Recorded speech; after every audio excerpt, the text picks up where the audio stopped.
In the quiet village of Irunmu, where the air smelled of firewood and palm oil, a scream shattered the morning peace. Not the scream of a child playing. Not the scream of a woman in labor. No. This was a scream that tore the sky in two. A scream that rose from a mother's soul. "Abayo!" she cried, her voice trembling like a drum in mourning. In her trembling hands was a wooden spoon. In her bubbling pot was the severed head of her only son. Irunmu sat nestled between the vast grasslands of western Nigeria and the whispering edges of the old Oloj forest. It was a village full of music, storytelling, and tradition.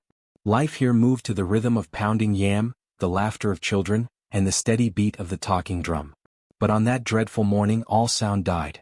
Birds stopped singing. Market women froze in place. Even the goats seemed to mourn. Mama Nkiru, once a strong, respected widow known for her sweet ogbono soup and wise advice, was now crumbled on the red earth, screaming to the gods. Her son Obinna had only turned 17 last moon. A quiet, well-mannered boy, known for helping elders fetch water and carrying palm nuts on market days. He had dreams of becoming a trader like his late father, Papa Ejiofor, who died on the Lagos highway 5 years ago. The day before, Obinna had gone into the forest with 2 other boys, Tund and Okiki, to gather firewood. Only Tund and Okiki returned. When Mama Nkiru asked where her son was, they looked at each other nervously. "He said he wanted to check the upper ridge," Tund mumbled. "We waited. But he didn't come back." By evening, a search party was formed. The men of the village carried cutlasses and kerosene lanterns. The boys were questioned, but nothing solid was said. Obinna never came back. But the next morning, when Mama Nkiru stirred the pot she had left to boil overnight, to her horror, a human head bobbed to the surface. And it was smiling. The village square became a place of mourning. The Igwe, the traditional leader, called an emergency gathering. Elder Baba Anazi, gray-haired and slow-talking, led prayers to Amadioha and Ani, asking for guidance and truth. "This is not ordinary," he said solemnly. "This is a betrayal from within." The pot was taken away by the village guards, and the head placed on a sacred mat for the Dibia, herbalist, to examine. Dibia Chigizi looked closely. No ritual mark. No animal bite. This was done by human hands. Clean cut. A knife, maybe a machete. Fresh. No sign of rot. Mama Nkiru didn't speak for hours. Her eyes were swollen. Her lips dry. Her hands kept shaking as she whispered to herself, "I washed that pot.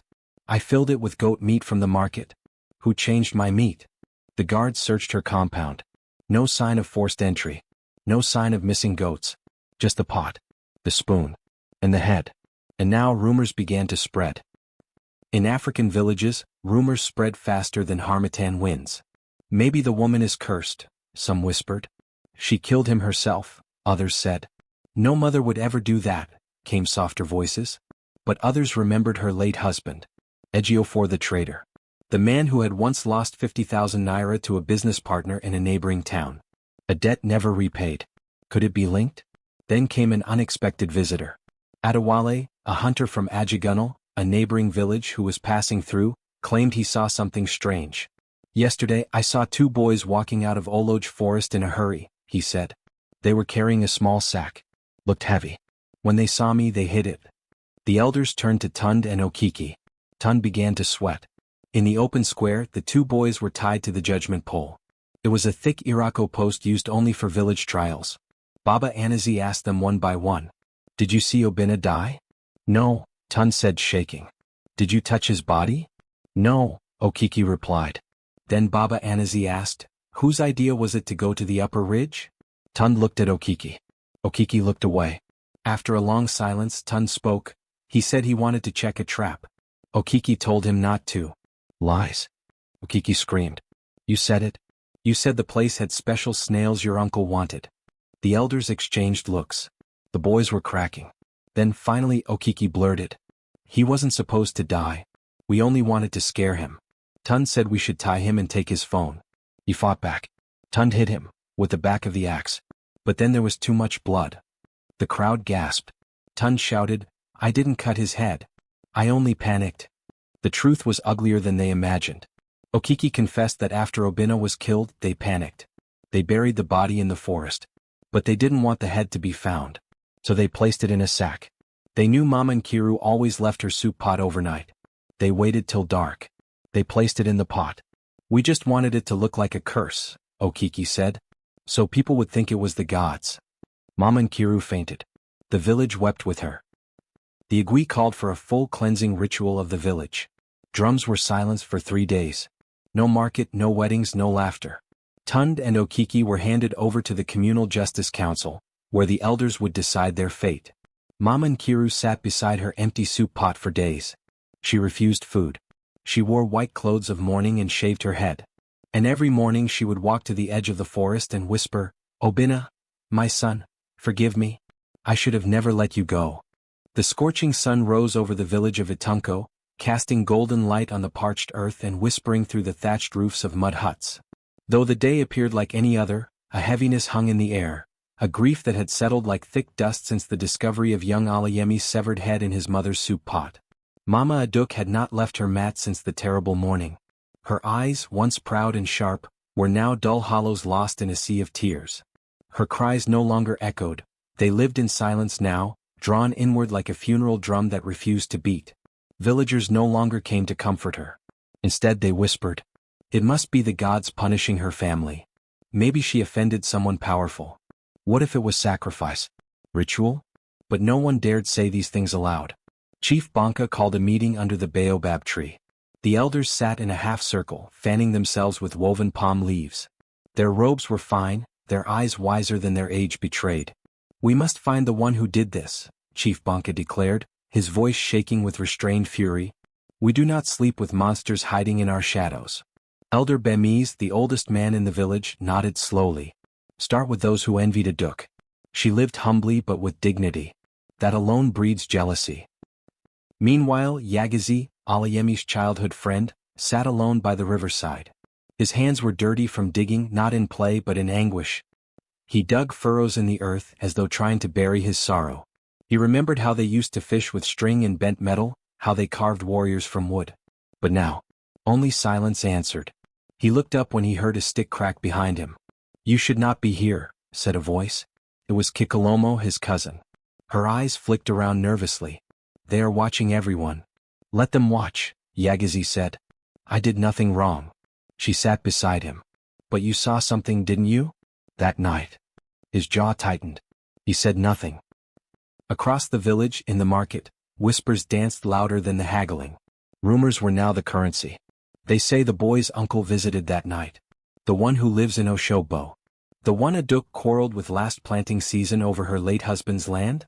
"Yes." Ogunlade. He stormed off. Said she was ungrateful. It was true. Ogunlade had returned 2 nights before the tragedy. But now he was gone again. Disappeared without a word. The elders grew suspicious. The village hunters were sent out to search the forest trails leading to neighboring villages.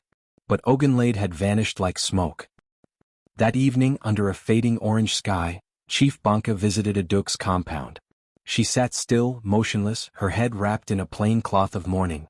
"Aduk," he said softly, "do you remember anything strange that day? Any visitors, voices, missing items?" She looked up. Her lips trembled. "Only one thing," she whispered. "I remember, the soup smelled wrong." Chief Banka frowned. "Wrong?" "It was sweet. Too sweet. Like it was hiding something bitter." He nodded and stood. "We will find the bitter truth, even if it hides behind sweetness." The next morning, a hunter named Alyamide returned with news. "We found a cloth torn in the forest near the river path. It has Ogunlade's family mark. And blood." The elders gathered again. Urgency sharpened their words. What if he was attacked too? Or what if he staged it to mislead us? Chief Banka turned to Elder Bemis. "There is one among us who knows how to uncover secrets without touching them." "Yes," said Bemis. "It is time to send for Aminara, the weaver of truth." Aminara was not a witch nor a seer. She was a woman of wisdom, whose knowledge of human behavior and past disputes made her the village's hidden judge in matters where logic was hard to find. She lived beyond the hills, in a hut filled with old scrolls and calabashes of herbs. When she arrived days later, barefoot and wearing a robe the color of dusk, the village stilled. She walked straight to Mama Aduk, held her hand and closed her eyes. "I do not need the spirits," she said. "I need the truth. And the truth lives inside the living, not the dead." She began by examining Alayemi's schoolbooks, his shoes, even his drawings. "Children do not lie in their art," she said. She studied the soup pot. The meat was already in before the fire. That means someone else put it there. Aduk had not yet cooked. Then she called Yagazi. "What did you see that night?" she asked. He hesitated. "I saw Uncle Ogunlade. But he was not alone. He was talking to someone in the shadows. I thought it was Papa Oyai." Everyone turned. Papa Oyai was the village butcher. The next day, Aminura visited the meat stall. "What meat did you sell to Aduk that morning?" Papa Oyai scratched his head. "Goat as usual. She always buys the same." "Did she collect it herself?" He shook his head. "No. She sent her neighbor's son. Ao." Aminura's eyes narrowed. "Bring Ao." The boy was brought, trembling. "Ao," she said gently. "Did you go to the butcher for Aduk?" He nodded. "Did you hand her the meat?" "No," he said. "I left it by her door. I never saw her." That changed everything.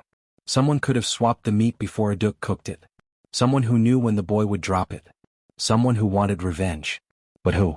And why so cruel a message? Aminura gathered the clues, but the truth remained hidden, not in shadows but in plain sight. As the village held its breath, one person knew more than they had said. Someone who had been close to Alayemi. Someone whose pain twisted into rage and rage into action. And soon their mask would begin to crack. The wind blew dry across the village of Itunko, whispering secrets it had carried for generations. As the villagers awaited justice, the rhythm of daily life slowed to a painful crawl. Grief was no longer just Aduk's burden. It now sat on every shoulder like an unseen hand pressing down. Aminura remained in the village, quietly observing, letting people speak in her presence as though she were no more than a passing shadow. But she noticed things. The way hands shook when a name was mentioned, how eyes darted away when truths trembled close to the surface. She had begun to suspect that this wasn't merely a personal vendetta. Something older was buried in the soil of this tragedy. In the shade of a mango tree, Aminura met with Elder Bemis. "You've been here longer than anyone," she said. "Was there ever a time when a child went missing like this?" Bemis sighed, placing his gnarled fingers over his walking stick. "Once, many rains ago, a boy disappeared, Aramo. He was Aduk's cousin. They were like twins. He was never found." "Was Ogunlade around then?" "Yes, and he was blamed. But nothing was proven. He left the village for many years after that." Aminura's eyes hardened. History repeats for those who bury it instead of learning from it. Meanwhile, Yagazi returned to the river, haunted by guilt. He had lied. He had seen more than he admitted. That night, under a crescent moon, he confessed to Kikalomo. "It wasn't just Ogunlade. I saw him arguing with Papa Oyai, and they were holding something wrapped in cloth.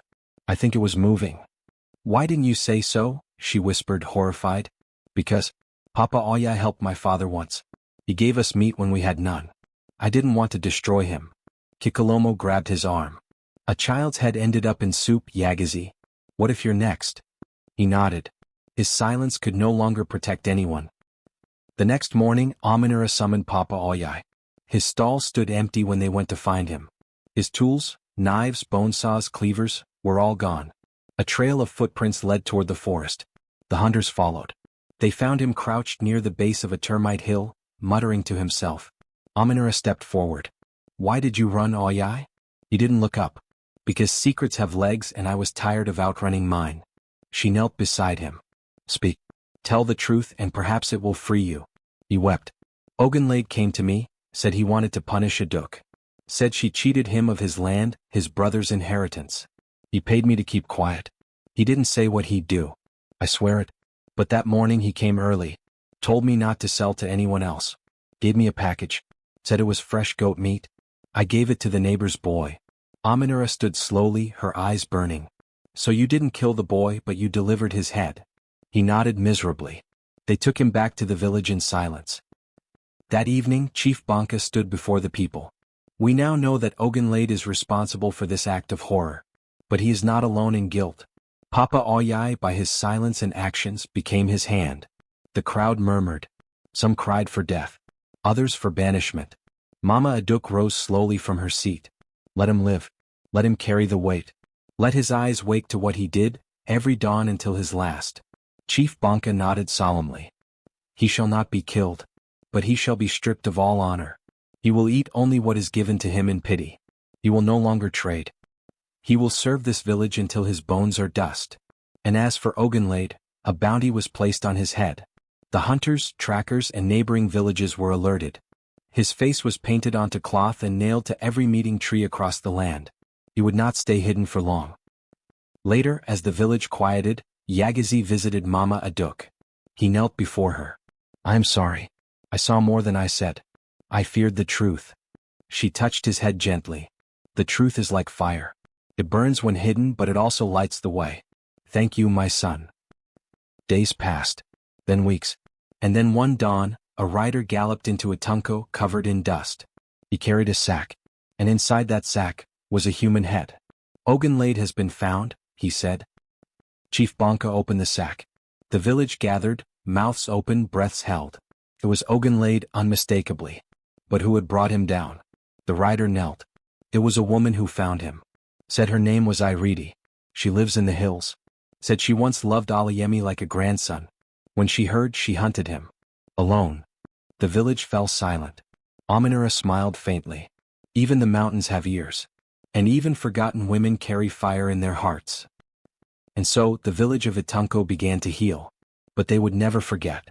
They rebuilt not just their homes but their ways. No child would be left unseen again. No grudge would be allowed to rot into rage. Aduk placed her son's grave beneath a young baobab tree. And each year, on the day of his death, she lit a small fire and placed his favorite food, roasted yam and palm oil, beside it. She never wept again. Not because the pain faded, but because the fire inside her had already burned all the tears away. The rainy season arrived in Itunko, washing the village in a river of renewal. But no rain could cleanse the scars left behind, the memories carved deep into the soil, into the hearts of mothers and children alike. Even as the streams filled and crops rose again, the silence of Alayemi's laughter still echoed louder than thunder. Aduk moved slower now, her body weary with grief, but her soul firm like the roots of the baobab tree beneath which her son was buried. Justice, some said, had been served. But Aminura knew better. Justice in the land of men was never pure. It was colored by silence, power, and memory. The council of elders summoned a village gathering. At its center stood Papa Oyai, now thin, aged by guilt. His hands trembled more than his voice. "I have something to say," he murmured. Aduk turned her face, unable to bear it. "I was not just a butcher. Years ago, I knew of land that Ogunlade claimed had been stolen. But the truth is that land was his brother's, Alayemi's father. When Aduk's husband died, she should have inherited it for her son. Ogunlade tried to take it. The crowd gasped. When he couldn't get it, he blamed her. He poisoned minds, saying she bewitched his cattle. That she was cursed. He wanted the village to turn against her. But no one did. So he punished her in the cruelest way." Chief Bonka's face darkened. "And you said nothing?" "He paid me well," Papa Oyai whispered. "But silver weighs more than a man's soul. I was afraid. And now I carry that weight." After the confession, Aduk left the gathering. Alone, she walked into the savannah, where wind rustled tall grass like voices murmuring from the beyond. There Aminura found her. "You deserve peace," the elder woman said. "Peace is a lie they sell to mothers who've buried their children," Aduk replied. "But I will live. Not for peace, but for change." Aminura nodded. "Then let us change what made this happen." Together they began gathering women from the village, young and old, widowed and married, childless and blessed. They formed a group called Ifokan Bale, Peace of the Soul. They trained in farming, trade, herbal medicine and law. They spoke at village meetings. They educated girls in inheritance rights. They taught boys about respect, about dignity, about the worth of every life. "We will build not just homes but minds," Aduk said. "So no man dares again to treat a child's life like waste." But not everyone welcomed this. Some elders called them arrogant. "A woman's place is in the home," muttered Elder Tade. "Not in politics." But Aminura stood, her voice unwavering. "And what did the politics of men bring us? A child's head in soup. Sit down, elder. We've seen what silence births. Now let the mothers speak." Cheers rose from the women. The younger men, those raised differently, joined in. One day, weeks after the storm of grief had settled into quiet determination, a traveler arrived. A boy, thin but bright-eyed, carrying a woven satchel and a wooden flute. He asked for Mama Aduk. "I bring news," he said, bowing low. Aduk stepped forward. "What news do you bring, child?" He held out a paper, marked with the royal seal of the regional court. They have ruled in your favor. The land that was once stolen has been restored. They say your son's name will be remembered in the new law, Alayemi's decree, which prevents land seizure from widows. Aduk stared at the paper, her hands trembling. Aminura placed a hand on her shoulder. Your child may have died, but his name will live. He will protect others now. Aduk nodded slowly. For the first time in months, she smiled. In the months that followed, Itunko transformed. Children's rights were taught in the school. Women were appointed to the village council. Land was registered under both mothers and fathers. The soup pot still boiled, but never again with blood beneath the broth. The people remembered. They remembered Alayemi. They remembered what silence cost. And they honored the mothers who refused to bow. But the story wasn't done. Because when change begins, it doesn't stop at one village. News of Ifokenbale spread. Other villages sent letters asking for guidance. Aduk, Aminura, and Kikalomo journeyed together, sharing their story, their strength, their scars. They became symbols. Not saints. Not perfect. Just women who rose from ashes, carrying the bones of the past and the seeds of a better future. And though the head of her son had once boiled in a stranger's pot, now his name was inked in law, carved in stone, whispered in prayers. Under the baobab tree, Aduk sat one evening. She placed yam and palm oil beside the grave. Rest, my child. You have done more in death than many do in life. The wind blew gently, and somewhere in its voice was laughter. Years had passed since Alayemi's death, but in the hearts of the people, his name had grown into legend. In the wide lands of Ijinla, across dusty roads and echoing marketplaces, mothers whispered the tale of the boy who had been silenced, and the mother who refused to forget. Ifokenbale, the movement Aduk helped build, had expanded to over 15 villages. It was no longer just a gathering of grieving women. It was now a force of education, reform, healing, and justice. In every village they visited, Aduk, Aminura, and Kikalomo held circles beneath baobab trees and inside crowded meeting halls. They didn't preach, they listened. To women who had lost land. To girls denied education. To sons beaten in silence. To fathers afraid to cry. They gave space. They gave structure. They gave voice. In the village of Ejid, a dispute raged between two brothers over the land of their late sister. One claimed it belonged to him by tradition. The other said her children should inherit it. The elders were divided. But the women of Ifokenbale arrived, not with threats but with questions. What tradition protects the dead but abandons the living?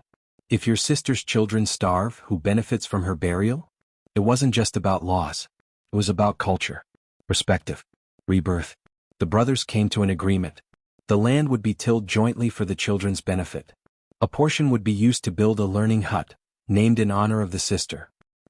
Back in Itunko, Aduk's home had transformed too. The empty house where grief once wept now hosted girls learning how to read, boys being taught compassion, and elders retelling oral histories with fresh meaning. The soup pot that had once revealed horror was now symbolic. It sat, unused, on a raised stand in the center of the learning hut. Carved into its side were the words, "Let no child's head ever be the price of silence again." It became known as Aduk's pot. Children from neighboring villages would visit and listen to the story. Some cried. Some asked questions. But all remembered.